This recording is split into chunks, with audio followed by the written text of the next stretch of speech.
family store, Ben Franklin in Henderson. For great holiday values at Ben Franklin Crafts, choose from a large selection. Open every night till Christmas, and the Crosby store will be open evenings starting December 4th. Remember the old Ben Franklin stores? The ones packed with puzzles, yarn, greeting cards, and little treasures you didn't know you needed until you saw them on the shelf? They were once everywhere, on small-town main streets, in city corners, and tucked into shopping plazas. A place where you could grab a pair of scissors, a bag of candy, and maybe a picture frame, all in one stop. But now, most of them are gone. Let's take a closer look at the details of what really happened to Ben Franklin stores. Strike twice? It can at Ben Franklin. Stop in and find the perfect gift, from classy to comical, in our gift shop. Aisles of wonderful, unique toys for kids of all ages. Imagine stepping into a cozy little shop on Main Street. The bell above the door tinkling as you wander past wooden shelves brimming with colorful tins, shiny cooking tools, and rolls of ribbon.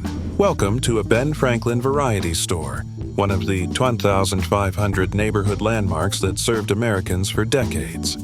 Before we dive into how these stores became a familiar sight, let's explore their origins and rise, painting a picture of simpler times when small-town shops felt like hometown gathering spots. Our story begins in 1877 in bustling Boston, but not with Ben Franklin himself. Instead, meet Butler Brothers, a savvy mail-order wholesaler that sent catalogs overflowing with merchandise out to mom-and-pop shops across the country. If you ran a small store in, say, Kansas or Kentucky, you'd flip through the Butler Brothers catalog to order everything from buttons and brooms to china teacups, all delivered by rail or wagon right to your door. By 1900, more than 100,000 of these shops relied on Butler Brothers to stock their shelves, making the company a cornerstone of America's growing retail scene. As the 20th century rolled on, something interesting happened. Variety stores, those friendly little five-and-dime shops where everything cost a nickel or dime, began popping up all over the map. Shoppers loved them for their low prices and constant surprise finds. Butler Brothers watched these stores flourish and realized, why not get in on the fun? So, in 1927, they launched the Ben Franklin chain, borrowing the name of America's favorite inventor and shopkeeper. It was a clever move.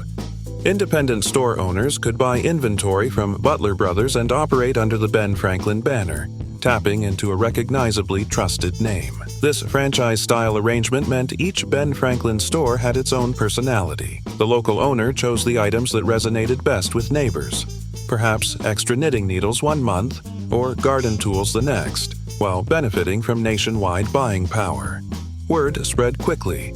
These stores were friendly, affordable, and full of surprises. If you needed a birthday candle, a spare doorknob, or the latest comic book, Ben Franklin was the place to go. By the 1950s, Ben Franklin five-and-dime signs shone in towns from coast to coast. Families made a day of Sunday drives, stopping in a new town to explore the local variety store. Kids pressed their noses to the glass cases, dreaming of penny candies and toy soldiers. Store managers became local celebrities, greeting regulars by name and swapping stories over the counter. The chain felt less like a big corporation and more like an extended family of neighborhood shops. In the early 1970s, Ben Franklin took a bold step beyond its franchise roots by acquiring Duke and Ayers, a Texas chain that had been delighting shoppers since about 1910. Duke and Ayers stores were fixtures in Dallas and other Texas towns, known for their 5 and 10 cent bargains and friendly atmosphere. Bringing these stores under the Ben Franklin umbrella broadened the chain's reach in the South and added new merchandise lines to its offerings. Shoppers in Texas began seeing Ben Franklin receipts for their favorite Duke and Ayers goods, and store owners across the region found fresh inventory to entice their communities. By its golden era, Ben Franklin had grown to some 2,500 stores scattered from New England to California, from the Great Lakes to the Gulf Coast. Picture this network. Small storefronts with big windows, each one a friendly haven for everyday treasures. Sellers knew their customers by name. Buyers felt they were supporting a hometown business even when they snagged a bargain price nationally. It was a retail formula built on trust, variety, and the sort of neighborly spirit that made shopping feel personal. Throughout the 1950s, 60s, and early 70s, Ben Franklin stores thrived on that blend of local charm and broad catalog selection. Store owners placed seed orders for holiday trinkets, teachers came in for discounted classroom supplies, and crafters found deals on yarns and patterns. Butterick dress patterns might share a shelf with fishing lures, and a display of perfume bottles stood next to glassware sets. Every day offered a small thrill of discovery.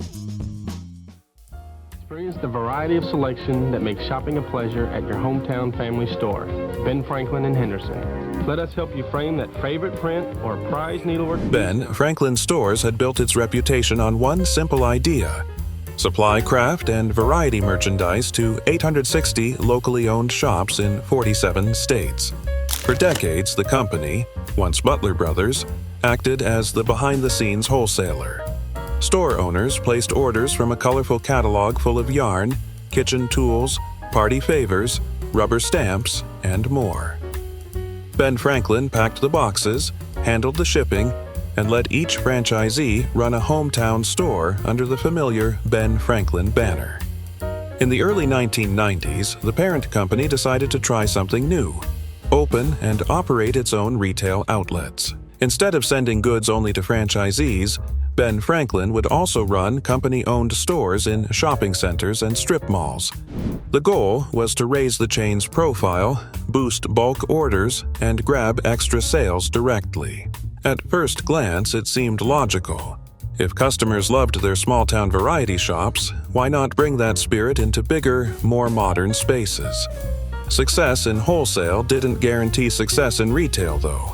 In a franchise model, costs like rent, utilities, and staffing fall on individual owners. For company stores, Ben Franklin took on all of that overhead. Each new outlet needed a lease, employees, store fixtures, and local advertising. Meanwhile, national discount chains and mall favorites were spending big on flashy displays and below-cost deals, drawing shoppers away from traditional five and dime goods. By mid-decade, running its own stores pulled resources away from the catalog business. Warehouses had to juggle inventory between franchise orders and company store stock. When supply chains clogged, franchisees felt the pinch first. A crafts shop in rural Virginia might wait weeks for a shipment of scrapbook supplies, while corporate outlets in busy malls received priority. Owners who once trusted dependable Monday deliveries suddenly faced empty shelves and worried customers. In 1995, Ben Franklin made another bold move. It purchased the V&S variety store chain from Cotter & Company, the parent company behind True Value Hardware. V&S operated dozens of five and dime shops, complete with penny candy bins and bargain shelves, mostly in the Midwest. The idea was to fold V&S into the Ben Franklin family, boost total store count, and leverage greater buying power for even better wholesale prices. Merging two chains proved more complicated than expected. V&S stores ran on slightly different ordering systems and carried some region-specific products like fishing tackle in Michigan or folk art in Texas. Integrating computer systems took months, and ship dates got mixed up. Leases on V&S locations sometimes expired mid-negotiation, leading to temporary closures. Managers scrambled to train on new software and reconcile differing price lists, all while trying to keep shelves stocked through the summer sale season. As these ventures unfolded, company leadership watched expenses climb. Payroll and lease costs for corporate-owned stores ate into profits. Add in the costs of acquiring and rebranding V&S outlets, and the wholesale arm had less cash to invest in catalog updates, marketing support, and reliable shipping. Franchisees, who collectively invested millions in local stores, worried that the parent company's retail experiments would undermine the very network that had lifted them for decades. Through this period, the 860 independently owned stores kept serving their communities, hosting craft workshops, classroom fundraisers, and neighborhood sales. Teachers still ordered bulk school supplies through the catalog. Scrapbookers still sought specialty punches and patterned paper. Knitters still counted on weekly deliveries of new yarn colors. In many towns, the local Ben Franklin shop remained the go-to spot for small-town camaraderie and everyday bargains. Yet, behind the scenes, the company's books painted a more strained picture. Wholesale volumes slipped as delayed shipments frustrated buyers. Corporate store losses mounted as foot traffic lagged behind projections. The V&S integration never fully delivered promised cost savings, and legal wrangling over some leases added unexpected bills. By the mid-1990s, Ben Franklin Stores found itself balancing two very different businesses: wholesale distribution and direct retail, each demanding time, money, and focus. The once smooth supply line to franchisees was now entangled in the challenges of running dozens of company outlets and absorbing a sister chain. Ambition had driven growth, but it also stretched the company's strengths in new directions. Experience the variety of selection that makes shopping a pleasure at your hometown family store, Ben Franklin in Henderson. Promotions Unlimited entered the scene just when Ben Franklin Stores needed a lifeline. As the old corporate parent stumbled into bankruptcy court in 1997, franchisees found themselves scrambling for basics: paper inserts, flyers, and the familiar catalogs that had driven customers through their doors. Promotions Unlimited seized the chance to help, stepping in as a supplier and advertising partner for many of those 860 locally owned shops. In that shaky year, Promotions Unlimited bought the rights to the Ben Franklin name, taking over the chain's logo, slogans, and goodwill. Rather than running stores, they focused on keeping franchises stocked and in the public eye. They printed direct mail pieces filled with coupon deals, colorful inserts for local newspapers, and glossy catalogs showcasing everything from ribbon kits to garden tools. For owners, this meant they could keep sending out the familiar Ben Franklin specials without missing a beat, even as the old head office had vanished. But Promotions Unlimited didn't limit itself to Ben Franklin shops. They offered the same advertising and promotional services to thousands of other small retailers, hobby stores, gift shops, novelty outlets, and more. Whether a mom-and-pop card shop or a weekend farmer's market stall, store owners could tap into Promotions Unlimited's network to get professionally designed ads, bulk printed flyers, and mailing lists tailored to local neighborhoods. It was a clever pivot, riding the wave of Ben Franklin's legacy while building a broader client base. For nearly 2 decades, this model worked smoothly. Franchisees who once worried about missing their weekly catalog drop suddenly found themselves with reliable mailers and inserts arriving on schedule. Sales events, spring craft blowouts, holiday gift fairs, summer toy bargains felt local and familiar, yet carried the weight of a well-known name.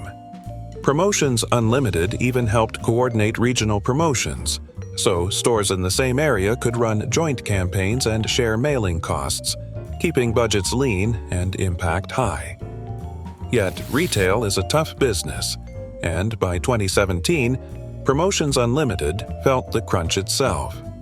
Online ads and social media had begun to replace newspaper inserts, and smaller retailers looked for digital marketing firms rather than print specialists.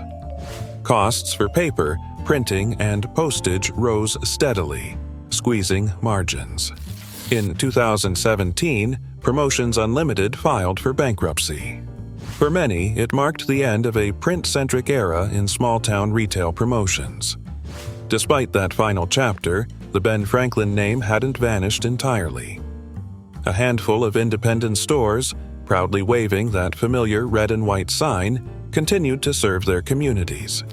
They found new ways to reach customers: Facebook groups for crafting clubs, email newsletters with do-it-yourself project ideas, and local pop-up events at community centers. They might not have the backing of a national distributor anymore, but the heart of Ben Franklin lives on in those family-run shops where neighbors still gather to share tips, pick up party favors, and hunt for next week's bargain. Welcome to Ben Franklin's. We sell yards and yards of fabric every day.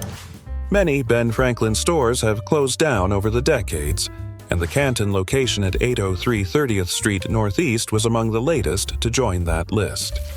After more than 60 years as a beloved variety and framing shop, it closed its doors in mid-2024. Three main pressures converged to make the decision unavoidable: a steep rent increase, the simultaneous retirement of key staff members, and shifts in the local economy that eroded a once steady flow of customers. First, the looming rent hike proved impossible to absorb. When the store's lease came up for renewal at the end of June, the new terms called for a significant jump in monthly rent. Operating on thin margins, where every dollar in overhead must be weighed carefully, left little room to swallow that extra cost. Over the years, rental rates in Canton's downtown and nearby commercial districts have climbed steadily, squeezing small businesses that rely on loyal foot traffic rather than deep pockets. As suppliers' prices crept upward and utility bills rose, adding a sizable rent increase would have forced higher prices on customers or drastic cost-cutting measures, neither of which seemed viable for maintaining the store's welcoming atmosphere. Second, the retirement of 3 veteran employees all at once created a staffing challenge that couldn't be ignored.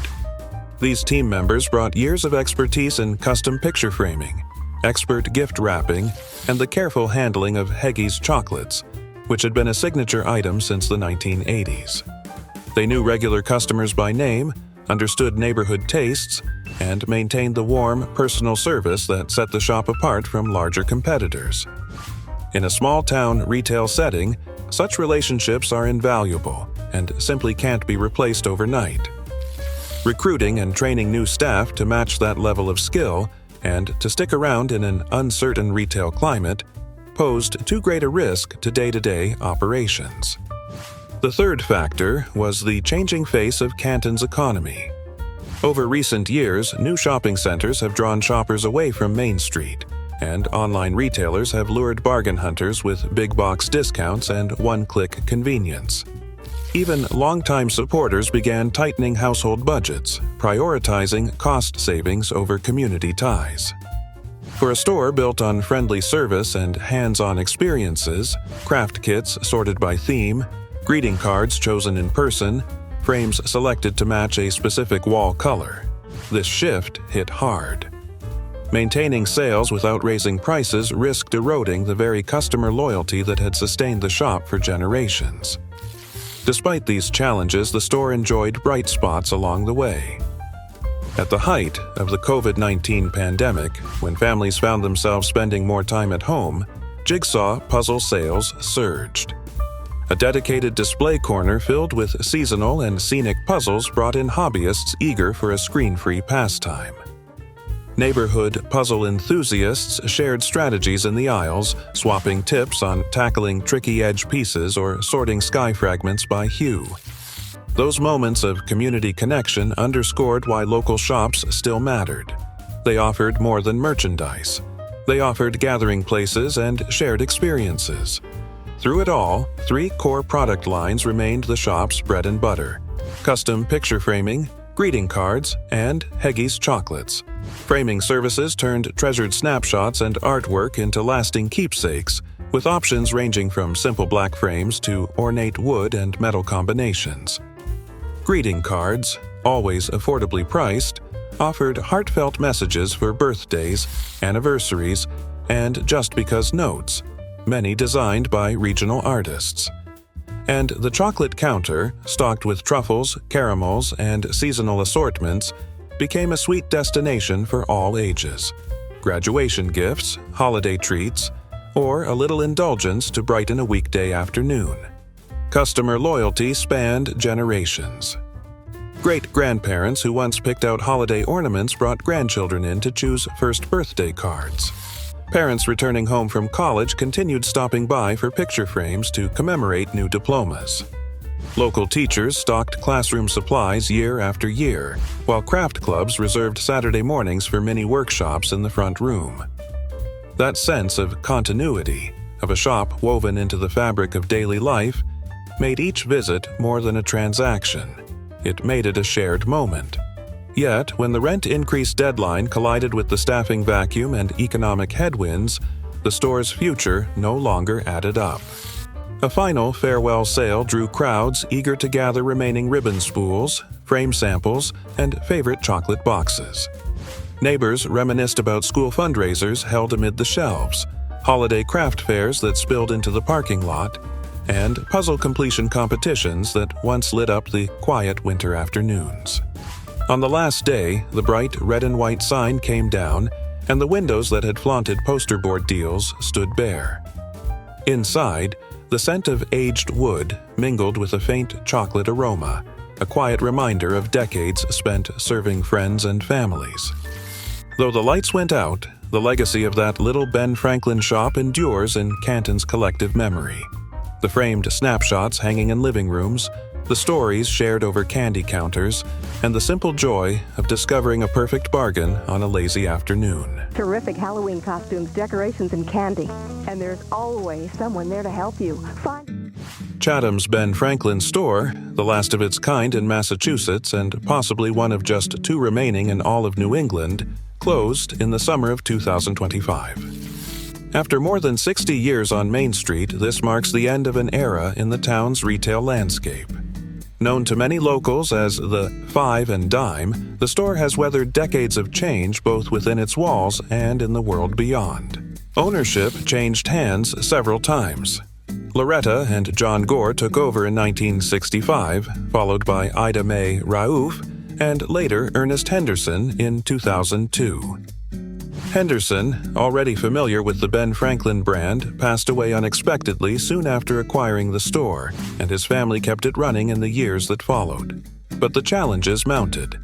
A nearby big box store opened in 2002, shifting local shopping habits.